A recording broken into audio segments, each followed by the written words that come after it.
En contemplant ce mystère qu'est l'Immaculée, je voudrais prendre le temps de faire avec toi un petit détour. Parce que je crois que ce détour s'impose.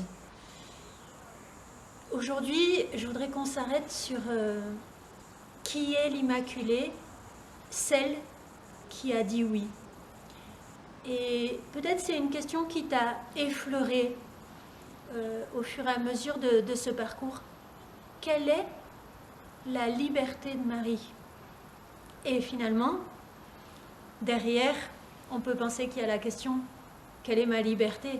Si Marie a été choisie, préparée, désirée, aimée, conçue, immaculée, pour porter, enfanter le Sauveur, où est sa liberté et quelle est sa liberté? Et si moi-même je suis choisie, élue pour être saint et immaculé dans le Christ, quelle est ma liberté?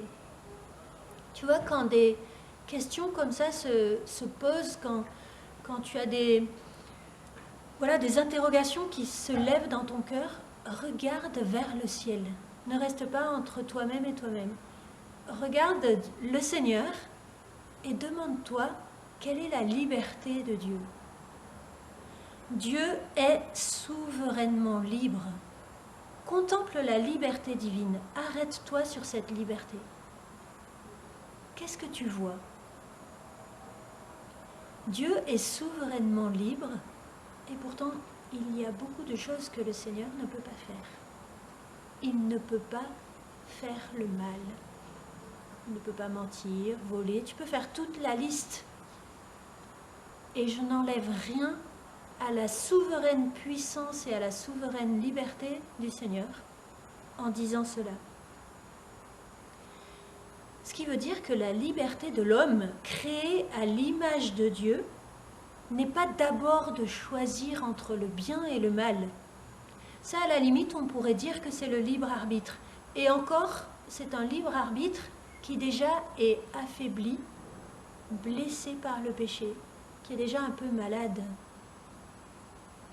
Parce que le libre arbitre, même lui, est ordonné au bien. Alors, qu'est-ce que ma liberté? Ma liberté n'est pas de choisir entre le bien et le mal, mais de grandir et de déployer tout ce que je suis dans le bien. Là est ma liberté. Et ma liberté est première, du coup. C'est ça qui est beau. Ma liberté est première, elle n'est absolument pas une conséquence du péché. C'est le péché, hélas, qui est une conséquence de ma liberté que j'ai mal utilisée ou que j'utilise mal. Mais c'est beau de me rappeler que, de la même manière que mon innocence est première, ma liberté est première parce que je suis bien fait et je suis bien faite. Je suis créée à l'image de Dieu. Et la liberté de l'homme, quelle est-elle? La liberté de l'homme participe à celle de Dieu. La liberté de l'homme participe à celle de Dieu qui est le pouvoir, la puissance, la force d'accomplir le bien. Et là est ma liberté profonde. Je participe de cette liberté divine. Et dans son mouvement propre, ma liberté, si elle n'est pas entravée, si elle n'est pas détournée, elle me porte naturellement, spontanément et de manière totalement originale, d'une manière qui m'est propre à moi, Sœur Brune-Marie, et qui t'est propre à toi, vers le bien.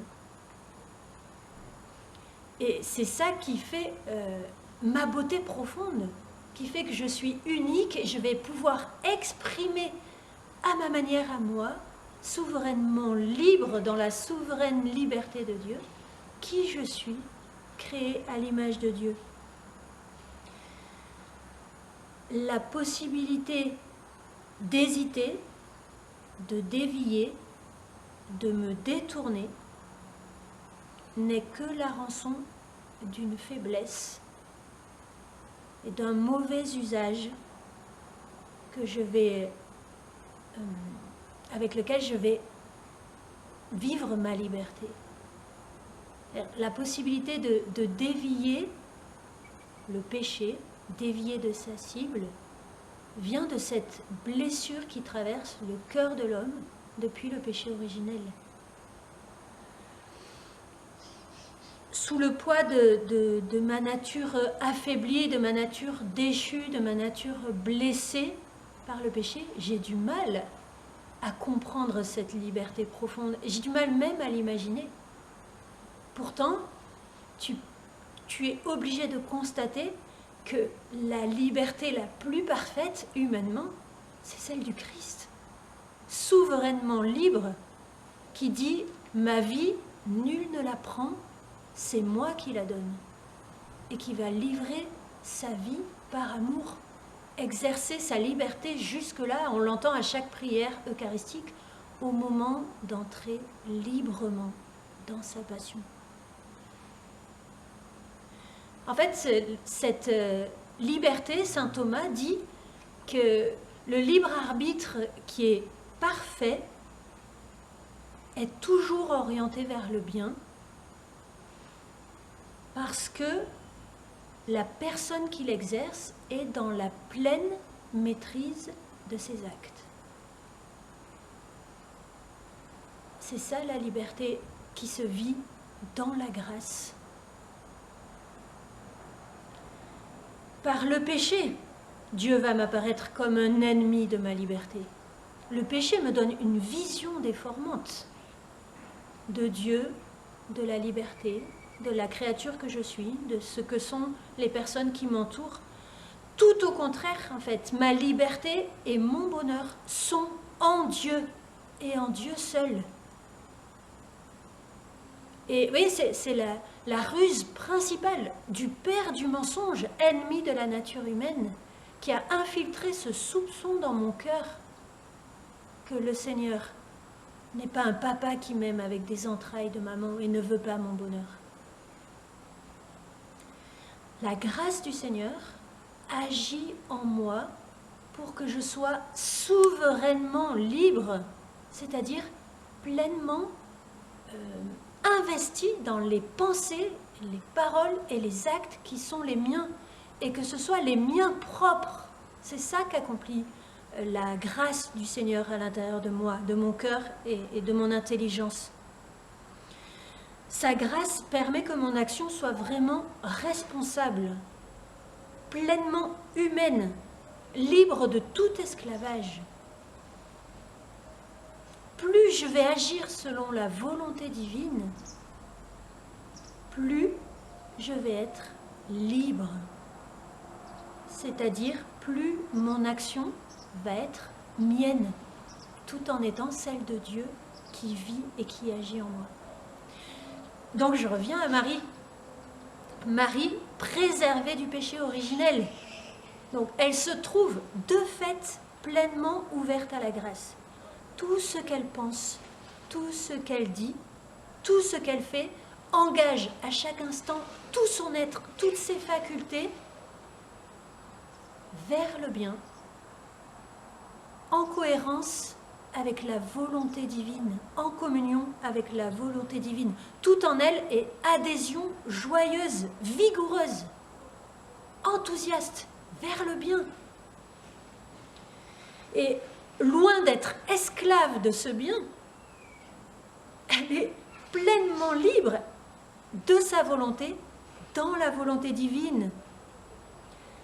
Toute sa volonté et toute son intelligence se portent vers ce que Dieu désire pour elle. Elle adhère pleinement à sa vocation. Il y a une image que j'aime beaucoup. Elle est toute simple, toute banale, mais regarde l'aiguille. Alors aujourd'hui, il y a beaucoup moins de montres à aiguille, mais regarde l'aiguille de ta montre. À chaque instant, à chaque seconde, elle est là où elle doit être. Tac, tac, tac, tac. Ça, c'est Marie, qui correspond à chaque instant à l'instant, à l'aujourd'hui de Dieu, à l'aujourd'hui de la grâce. Alors que l'être humain est si souvent ou accroché au passé, ou perturbée, angoissée par rapport à l'avenir. Marie est pleinement au présent de la grâce. C'est la définition de la sainteté que donnait Maximilien Kolb. Petit v égale grande V, égale grand V. Ma volonté égale la volonté de Dieu. Je n'ai pas d'autre volonté que faire la volonté de Dieu. Tout ce qui vient de Dieu exerce sur Marie un attrait irrésistible et elle se porte entièrement vers le Seigneur, vers le bien, vers son Fils, vers le Père, agit par l'Esprit, vers les hommes, vers les femmes, vers ses frères et sœurs auxquels elle a le désir de porter cet amour du Christ. Donc, la liberté de Marie est tout entière dans l'incomparable élan de son âme, de son cœur, de son corps qui adhère au Seigneur en toutes circonstances. Et du coup, Marie est à chaque instant dans la grâce, parce que la grâce ne nous est jamais refusée. La grâce est toujours actuelle, elle est toujours à l'instant présent. Mais c'est moi qui ne suis pas là, c'est moi qui ne correspond pas à la grâce. Et Marie réussit cette merveille de cohérence, de coexistence, de coïncidence, de communion avec la volonté divine à chaque instant. Et c'est cette communion qui est le secret de la sainteté. Marie est celle qui a dit pleinement oui, un oui libre, entier, total, un amen qui en grec est à l'optatif, qu'il me soit fait selon ta parole, qu'il en soit ainsi, et vraiment il en est ainsi, et je veux que ce soit ainsi, parce que je ne veux pas d'autre bonheur que toi, Seigneur. Un oui dynamique, résolu, joyeux, qu'elle ne reprendra jamais parce qu'il engage tout son être, et qu'elle va aller de oui en oui à chaque instant et de plus en plus pour se donner entièrement et laisser le Seigneur disposer d'elle comme il lui plaît. Amen. Le défi d'aujourd'hui. Attention, il est un peu péchu. Le défi d'aujourd'hui, c'est par la grâce de Dieu, pose un acte vraiment libre. Par la grâce de Dieu, un synonyme, ce serait de dire par l'intercession de Marie, c'est la même chose. Tu ne peux pas le faire sans Marie, tu ne peux pas le faire sans la grâce. Pose un acte vraiment libre. Ça peut être un geste de détachement que tu n'arrivais pas à faire jusque-là. Ça peut être un pardon que tu n'arrivais pas à donner. Ça peut être de prendre un temps de prière pour ton ennemi.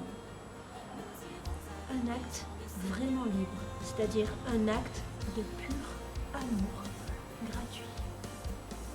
Bon courage et à demain.